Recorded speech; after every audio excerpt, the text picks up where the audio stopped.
Welcome to a solitaire wargame review from theplayersaid.com. My name is Grant. Today after a playthrough, I'm giving you my thoughts on the third edition, brand new edition of Ottoman Sunset, The Great War in the East, 1914 to 1918, designed by Darren Leveloff, the godfather of the States of Siege series, and published by Victory Point Games and Tabletop Tycoon. These are brand new games. It's released along with its sister game, Habsburg Eclipse, which is also a States of Siege series game. But this game deals with the Ottoman Empire in the Near East. The Ottoman Empire basically controlled much of Turkey, parts of Mesopotamia, the Arabian area, as well as the Near East, Palestine, Jerusalem, etc. And this covers that, and the player takes on the role of the Ottoman Empire. So you can see, here's the board. And I just got done with the playthrough, so this is in process. And ultimately I lost, I think it was 30 cards in. Got overran here by the Caucasus front, which was unfortunate because I was doing fairly well. But the game is a States of Siege series game. If you don't know what that system is, it represents a central point, and from that central point radiate 4 to 6 different fronts from which they are being assaulted. So in this example, the central point is the city of Constantinople, the capital of the Ottoman Empire, located there on the Black Sea. And east of the Mediterranean, or north and east of the Mediterranean. Off of that comes the Salonika front, the Caucasus front to the east, the Mesopotamian front to the east, Arab and Sinai front from the south, and then over here you've got the Gallipoli front. As you know, the British attempted the Gallipoli landings, and it failed, and they were chased off. But those are the 6 fronts that are going to assail you. The other thing that's interesting about this game is they do have this Narrows display that is blown up. This is also a way that the game can be lost. There is an event card which will activate the Royal Navy, who will then maneuver past your defenses, and you have defenses like minefields that you may have taken actions to lay, or shore emplaced guns at Yildiz, Canakkale, Nagara, etc. And you're going to roll 6-siders, hoping to get equal to or under your combat value to do a number of hits. If the British take 4 hits before they reach the final box of Constantinople, you fend them off at the Narrows, and they are unable to defeat you that way. Then you really just have to focus on these 6 fronts. And through the first, say, 20 cards of the game, really it's just 3 fronts. It's the Caucasus front, Mesopotamian, and the Sinai. Those are the 3 that are kind of converging on you through the first third of the game. Eventually, though, the Arab front gets activated. Also, the Salonika front here in Greece and Bulgaria gets activated. They're going to advance on you. And then Gallipoli, ultimately, there will be a time when the landings are undertaken, and you'll have to start worrying then about all 6. I describe these games as fire control, right? You're trying to stamp out fires here and there, keeping these troops at bay long enough to hold out. The way you win the game is by playing through all 50 of these event cards and surviving without allowing any of these fronts, to get into Constantinople. That's the only way you can win. Now, there are a number of ways that you can lose. We've already talked about one here in the Narrows. We've talked about the front, one of these fronts, any one of these fronts converging on Constantinople. That's a loss. Also, a loss is when your Turkish national will track is here in the defeat box, which is -4 or lower. If you ever get to that point, you automatically lose. So there are multiple ways that you can lose the game, but only one way that you can win it. But back to the fire control, you can see that these fronts have anywhere from 5. Well, the Gallipoli and the Salonika have just 4 boxes. Sinai, Arab have 6. Mesopotamia and the Caucasus front have 5. So as these cards are drawn, these fronts are going to be activated and they're going to move 1 or 2 boxes, right? Very rarely do they move 2 in this game. I don't think they ever move 2 in this game. In Habsburg Eclipse, some of those will move multiple boxes, and that is where it gets you. But they're going to move, and then you're going to have a certain number of actions, anywhere from 1, I think the high is 3, and you're going to have to roll, sometimes with dice roll modifiers, sometimes without, to overcome their printed battle value. So you'll notice here, the Mesopotamian front, led by Townsend, has a combat value of 3. On the other side, Maud has a combat value of 4. And sometimes they will be flipped over via events, and you'll have to fight the more difficult side of those counters. But you're going to roll a 6, and you have to overcome that battle value. So you have to, in the case of Mesopotamia's 3, you have to roll a 4, 5, or a 6. Unless you have a +1 modifier, then you can roll a 3, 4, 5, or a 6 and get it. So let's go ahead and roll. I rolled a 4. I would have bettered their combat value, so I would have driven them back 1 box from the 3 space to the 4 space. There's no limit on the number of times that you can attack one specific front, unless there's a card that says that. There are some cards that say you aren't able to attack a front that just retreated because of an event, or you can't attack the Caucasus front this time, that kind of thing. You're only really limited by the number of actions that you have. So let me talk first about the card activations and how they work. Then I want to cover the actions that the players have at their disposal to take. Then I want to talk about the concept of the national will, how it's calculated and figured out. I want to talk about the off-map battles that you're going to have to fight, which represent the war as it goes on in other fronts. And then I'm going to talk about the Intelligence Bureau and the off-map theaters box where you get modifiers. So let's go ahead and look at the cards. The game has 50 cards. They are divided into 3 different epochs. Here you have the morning cards, these light kind of blue. The midday cards are the yellow, and then the dusk cards are the gray. So they kind of ramp up in difficulty, and there are certain points at which you'll draw a card that says mix in the midday cards. So you mix in the midday cards with whatever draw deck cards you have remaining, shuffle those up, and that becomes the new draw deck. So that way, it kind of makes it difficult to know the cards so well and know when they're going to come out. You can know the cards really well in those first 13. More often than not, you're going to get through anywhere from 3 to 10 of those 13 before they mix in the midday cards, but it can happen quicker. So you need to be aware of that. But the cards consist of basically 5 different parts. You have a title, which has no bearing on the game. It's just a historical thing. You have some historical text here about the Gallipoli campaign with an inset picture showing where that is. You also have, this is called the event section. These are things like, you add these markers to the board, or you get this bonus, or the British Narrows campaign is going to start, that kind of thing. Sometimes these are good, sometimes they're bad. Sometimes they have a choice for you, like sacrifice your actions on this card to gain something.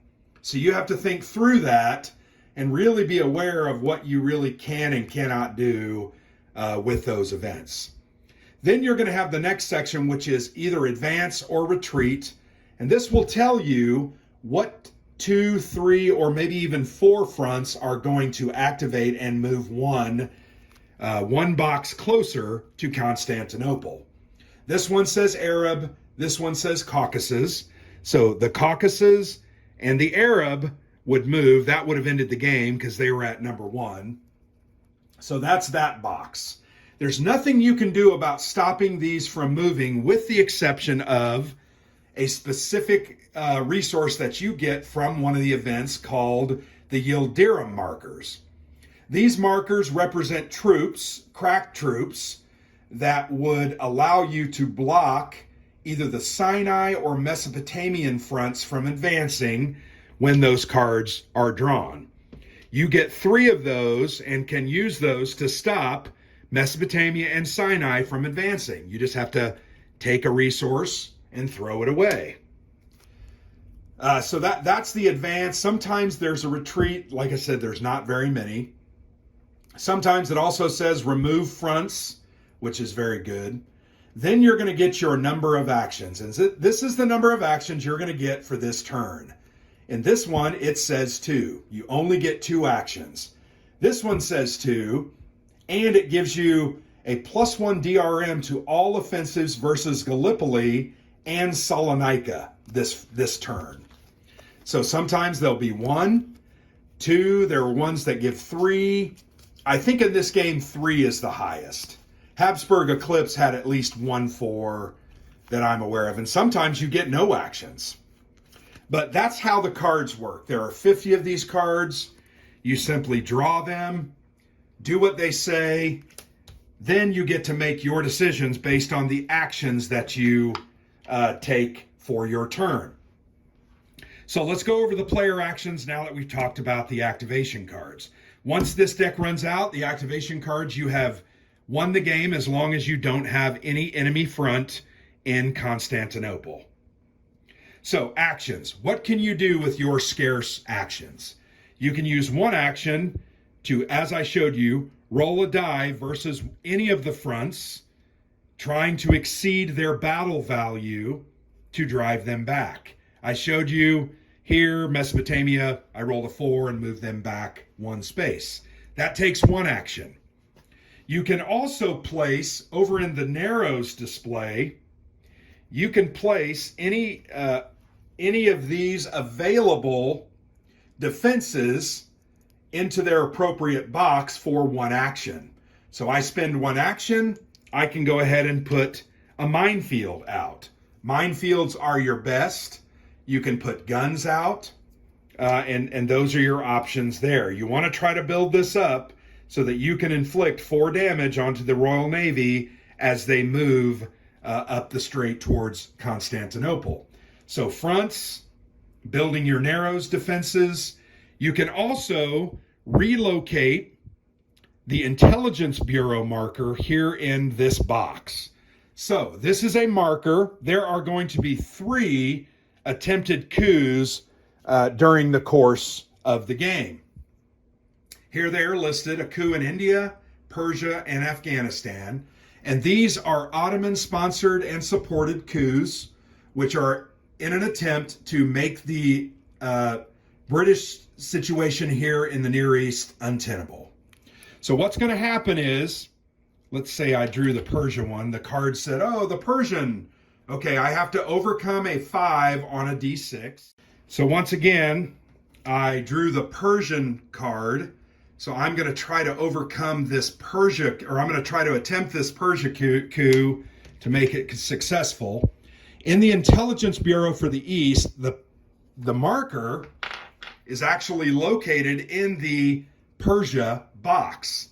And you can read there, it will give me a +2 DRM to that roll. So because I had that marker in that box, and there are 3 of those, so you have a good shot of getting at least a 33% chance, I'm going to roll a 6 and modify this by 2. I have to get a 6 or higher for this to go off. I rolled a 3 + 2. That's a 5. I fail. I failed, so this goes off the board and doesn't benefit me. If I had rolled, let's roll again and hope I roll. No, I didn't roll better. No, I didn't roll better. I'm just trying to show you. Oh, I rolled a 5. Great. Add 2 to that. That makes it a 7. Therefore, I've defeated, I actually was successful in launching this coup in Persia.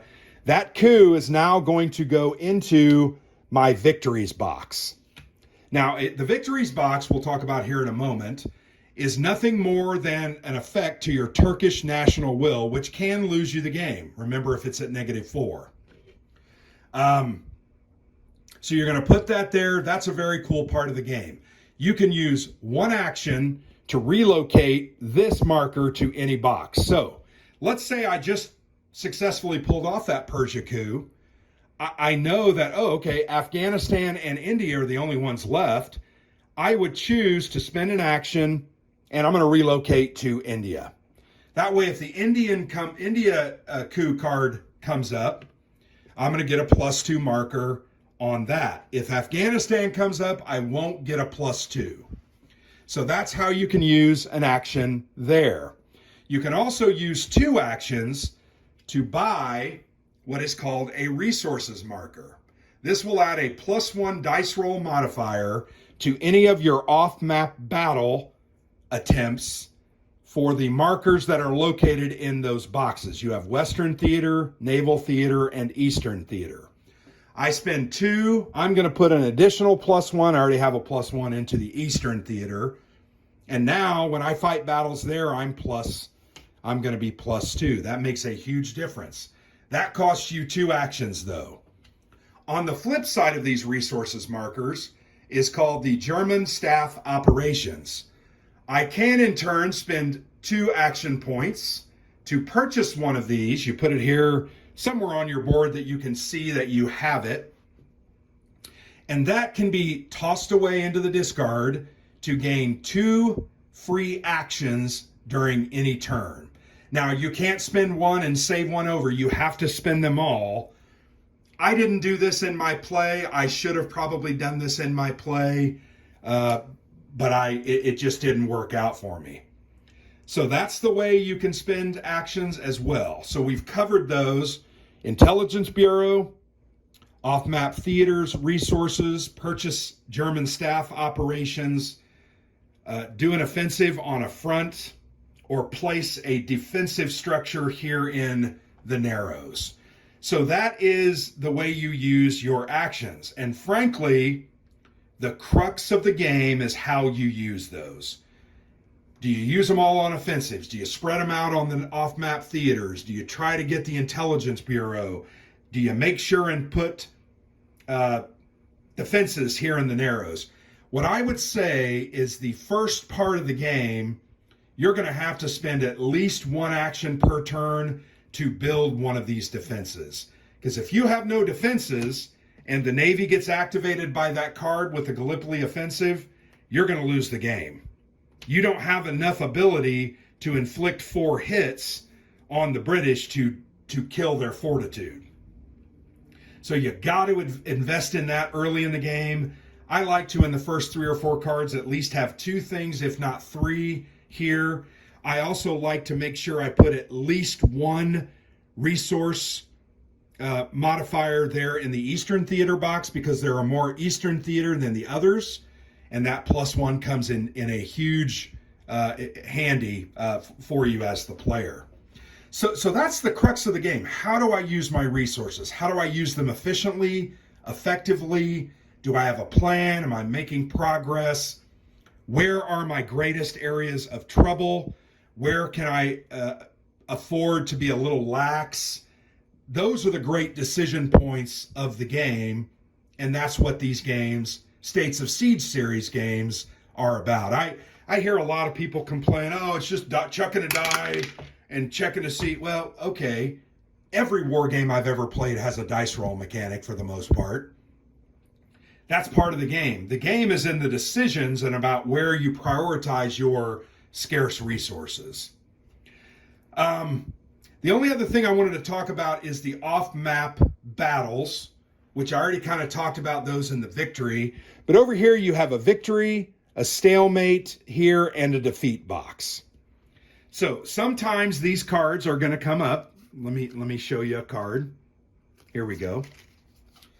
So this one is the Vittorio Veneto off-map battle. So you're going to find the Vittorio Veneto over here.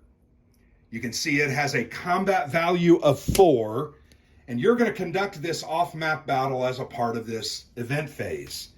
The event doesn't give you any modifiers. It doesn't mention any modifiers, so you don't have those. But as you know, in this Eastern Theater, which the green is the East, you have +2 DRM resource markers. So your total DRM is going to be +2, +1 for each. So I have to roll over a 4. So I have to roll at a +2. I have to roll a 3, 4, 5, or a 6 to win this battle. You can never have more than 2 markers in any one of those areas. So I'm going to roll. I rolled a 6. I didn't need my modifiers. I'm then going to place that into my victories box. Let's go ahead and even this out a little bit. I'm going to place that into my victories box, and now I have 4 victories versus 3 defeats. So at the end of a round, at the end of each round, we're going to have to do the Turkish National Will Track determination. You take your victories, 4, minus your defeats, -3, gives you a value of 1. Then you go over to the map, and you see these spots that have the Turkish flag, the Ottoman flag. If a front is in or beyond those, that counts as a -1 towards your national will. So with the victories, I'm at a +1, but unfortunately, Caucasus, there's a -1, Mesopotamia, that's -1, Sinai is -1. Now, you don't count 2 for each of those tracks. That's just a -1. So that's -3. All of a sudden, I'm at a -2. Now, if I ever get to a -4 or higher, I automatically lose the game. So I have to be aware of that. I have to win these battles. I have to keep them out of the national important areas. And that's another part of the game that I really, really enjoy. Trying to figure out where I can afford to allow one front to stay versus one that I know I can defeat, push back, and gain one on this Turkish national will. So what do I really like about this game? Well, I think the cards are great. They're fun. I like that they're random ordered. I like that you can never count them or understand exactly what's going to come up when. I like the unknown. I also really enjoy the economy of having to use my actions wisely. I have choices to buy additional actions, and you better believe you better at least do that once, because there's going to come a time where you've got to have another action. Having one of those German staff operations is very cool. I really enjoy this tactical element of the off-map battles. To me, it just makes it fun and interesting, kind of diverts from the humdrum of the fronts and doing the same thing the whole time. Also really enjoy the narrows process. You can lock this down and still lose the game, but you've got to lock it down or you will lose the game. Really enjoy that. Production value is amazing. I think the art on the cover is fantastic. The production value on the box, the board. This is a mounted map board. I feel like the counters are well done. Now, there's nothing fancy about that counter. Coup Afghanistan, whoopee. But they look nice. They have nice colors. They stand out. I enjoy the way the fronts look. I like the colors that they use. I also like the fact that they use historical leaders. And as cards come up, those leaders will ebb and flow. Really enjoy that. I also really enjoy the chrome. So Darren put a lot of little extra bits of chrome into the game to replicate some of the historical elements, specifically from the battles here in the Near East. So one of those is the Narrows. You know, the British did land at Gallipoli, and they tried to come into Constantinople and end the war by doing this, and it just didn't work, right? The Gallipoli landings were turned back. They were turned back there. I really enjoy that part. Things like the Sinai pipeline. So this is a very interesting aspect. This little box only affects the Sinai front.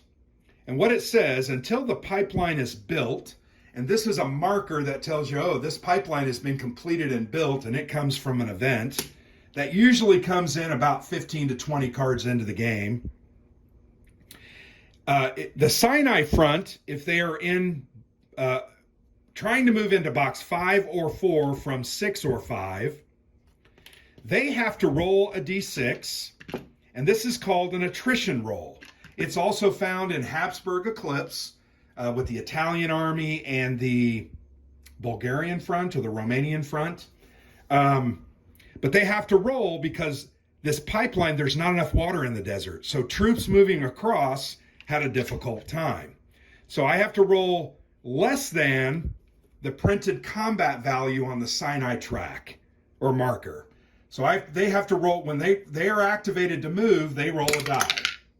They rolled a 2, that's under, they would have successfully been able to move that turn. So let's say another turn, they're trying to move into 4. I rolled a 4, which is higher than their battle value, therefore they cannot make it into Gaza Beersheba. Very cool. They also have a marker for the Gaza Beersheba fortress. So that's something you can build that keeps them at bay a little longer. There are opportunities to get fronts off, and that replicates those fronts kind of quitting the war. Kind of neat. I like the concept of war weariness that is thrown in the game. When this event comes up, you're going to get a -1 DRM to all off-map battles. They have a little box for it. They also have this thing called the Kaiserlect phase. There's an event that will start this, and these represent outside forces coming against the Ottoman Empire that they have to react to. They're basically extra value, or the extra battles. So here you can see there's 6 of these. Here are 2. And you've got to, at the beginning, during the Kaiserlect phase, you have to attack these, and they're going to go into your victory or defeats boxes. So let's attack the 3 here. You roll a d6, I rolled a 6. I would put the German one right there because I won that. That's a victory. And then you know, the next turn you're going to roll another one, and it's in order. So I rolled a 4. That's a stalemate. And this Kaiserlect keeps going with all 6 of these counters until you have all 6 of the counters in the same box, whether it's defeats, victories, or stalemates. So you're going to have to keep fighting those, and it's something that just makes it harder. And you're gonna end up killing yourself. You're destroying your national will if you lose too many. And that's something I like. That Chrome I think is very good. But fast playing game. You get some bits of history. It's fun and interesting, and it looks good. So this is a very good game. I've enjoyed playing this. Really have had a good time with it, and I hope that you give it a look. This is a upgraded 3rd edition, so it looks much better than the 1st or 2nd editions that I've seen before.